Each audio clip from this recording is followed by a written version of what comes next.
The connection between Prophet Muhammad, peace be upon him, and Ishmael has long been a topic of discussion, especially within the Islamic tradition.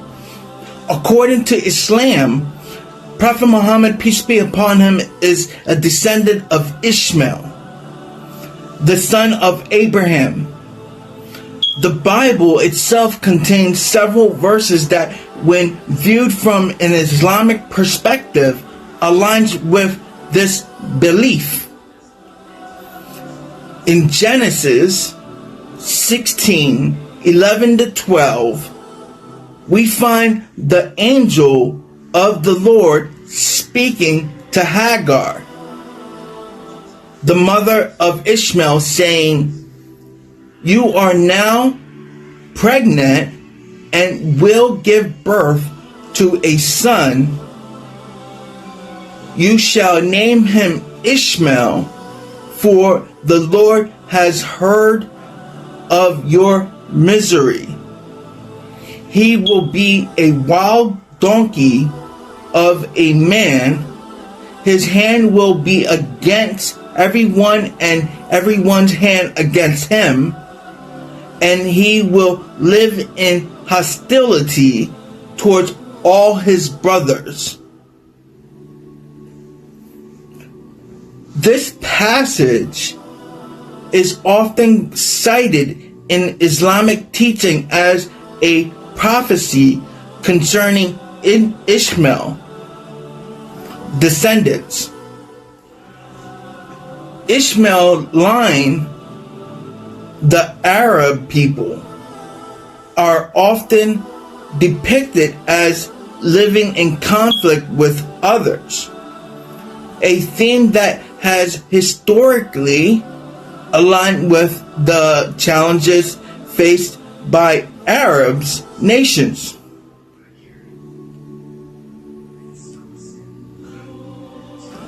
This description could be seen as reflecting the tumultuous history that the Arabs and their descendants experienced, especially in relations to the Prophet Muhammad, peace be upon him, and the rise of Islam.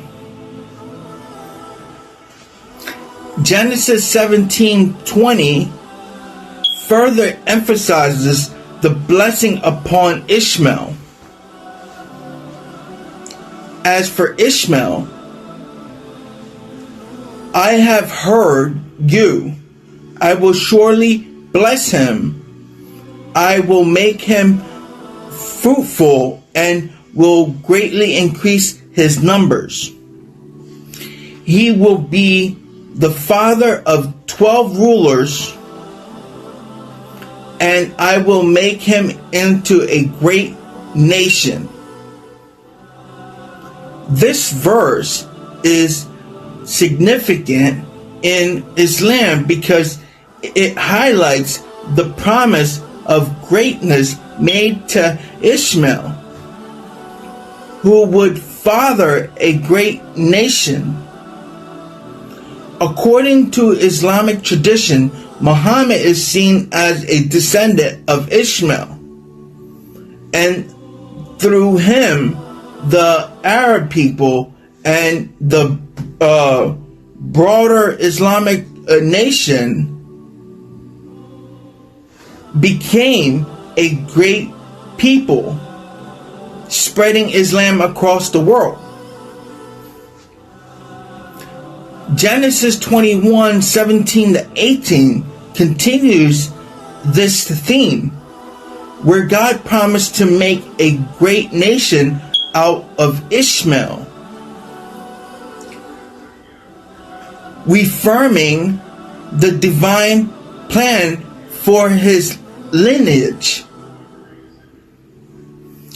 God heard the boy crying, and the angel of God called to Hagar from heaven and said to her, "What is the matter,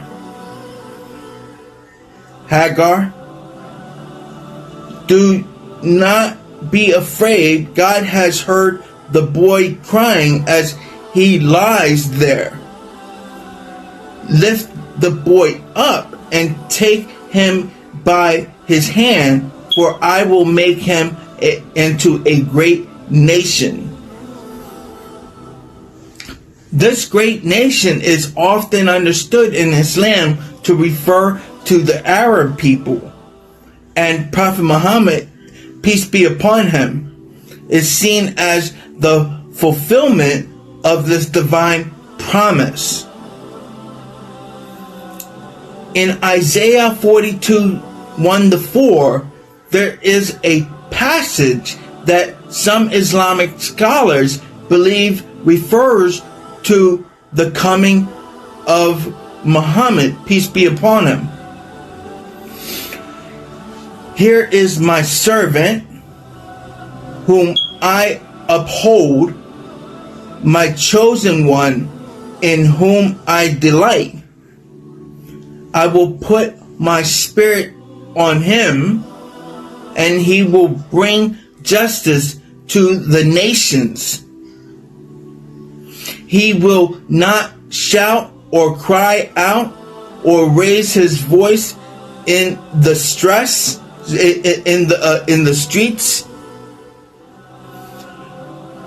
A bruised reed he will not break, and a smoldering wick he will not snuff out.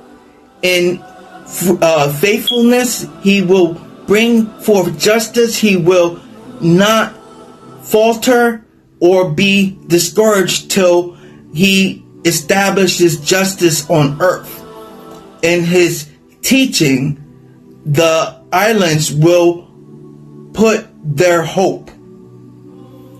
This servant is understood in Islamic tradition as Muhammad,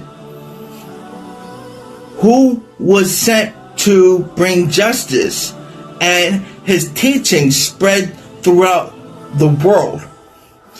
As prophesied in the Bible, the verse also describes a gentle and humble figure, which aligns with the depiction of Muhammad, peace be upon him, in the Quran. Deuteronomy 18:18 also speaks of a prophet like Moses. I will raise up for them a prophet like you from among their brothers. I will put my words in his mouth, and he will tell them everything I command him. Islamic teaching believe that Muhammad, peace be upon him, is the prophet referred to here, coming from the line of Ishmael, who was considered from among their brothers, referring to the Arabs people, who were the brothers of the Israelites. One of the most significant prophecies that some Muslims point to is the New Testament in John 14:16. Jesus speaks of sending a comforter, and I will ask the Father, and he will give you another advocate to help you and be with you forever. So, many Islamic scholars believe the Comforter is Prophet Muhammad, peace be upon him, as the Quran and Hadith describes him as the final messenger, sent to guide humanity after Jesus. The description of a helper or advocate matches the role that Prophet Muhammad played in bringing the final message of God to mankind.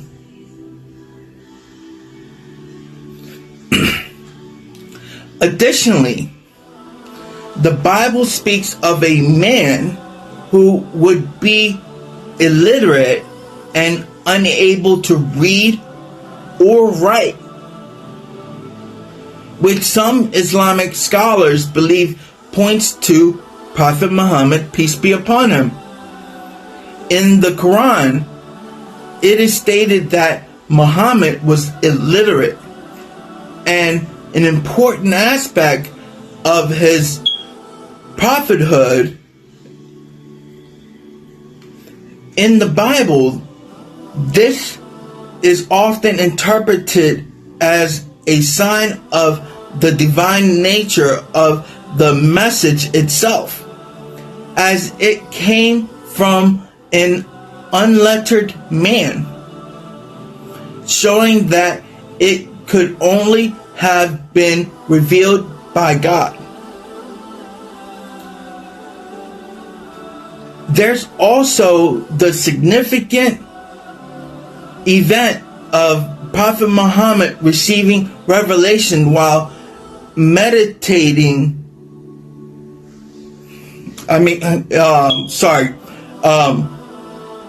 Revelation while meditating in the cave. I apologize. While the Bible doesn't directly describe Muhammad's time in the cave, it's worth noting that many key biblical figures such as Moses and Elijah had moments of divine revelations in isolated or wilderness areas. This further strengthens the idea that the cave where Muhammad received his first revelation is in line with the experiences of other prophets. In conclusion, while the Bible doesn't not mention Muhammad by name, there are numerous passages that, from an Islamic perspective, point to the prophet as being related to the lineage of Ishmael.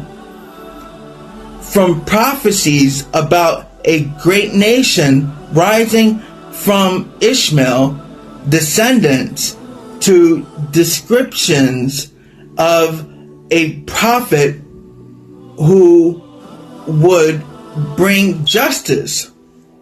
All these verses align with the figure of Prophet Muhammad in the Quran. These biblical references, when viewed through the lens of an Islamic perspective, show a clear connection between the Prophet Muhammad and the prophetic lineage that began with Ishmael. Assalamu alaikum.